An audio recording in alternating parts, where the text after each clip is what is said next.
Japan के लोग smart क्यों हैं?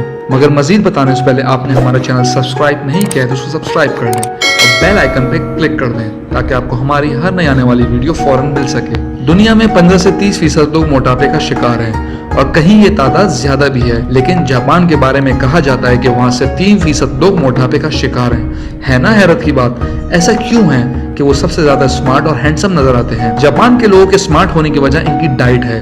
अपना वजन मुतवाजन रखने के लिए इनकी ग़िज़ा भरपूर लेकिन कम हरारों पर मुश्तमिल होती है। इनके खानों में सब्जियां, फल और मछली शामिल है। ये दूसरे ममालिक की तरह बर्गर्स और जंक फूड खाने से एहतियात करते हैं। ज्यादातर जापानी हुकूमत की तरफ से दिए गए डाइट प्लान को भी फॉलो करते हैं। ये ताज़ा ग़िज़ा खाने और खासकर घर पर बनाए हुए खाना खाने को तरजीह देते हैं। ये कौम फास्ट फूड से दूर है। वो मैकडॉनल्ड्स, पिज़्ज़ा हट और KFC जाने के बजाय ऐसे रेस्टोरेंट्स का इंतखाब करते हैं जिनके खाने घर में पकाए गए हों। इनके यहाँ सख्ती से इस बात की तनबीह की जाती है कि स्कूलों में बाहर से खाना लाने के बजाय घर में तैयार लंच देकर बच्चों को भेजा जाए। वक्त पर खाना खाना। ज्यादातर जापानी वक्त पर खाना खाने के पाबंद हैं। इनका नाश्ता 8 से 9 बजे के दरमियान, दोपहर का खाना 12 से 1 बजे के दरमियान और रात का डिनर 6 से 7 बजे के दरमियान होता है। ये रूटीन इनको ज्यादा अच्छा खाना पकाने का वक्त और मौका फराहम करती है।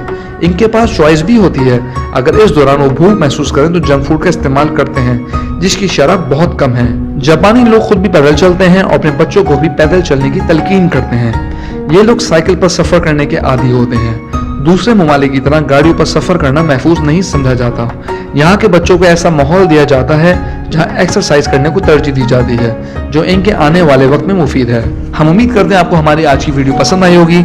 इसको लाइक और शेयर करना ना भूलिए। शुक्रिया।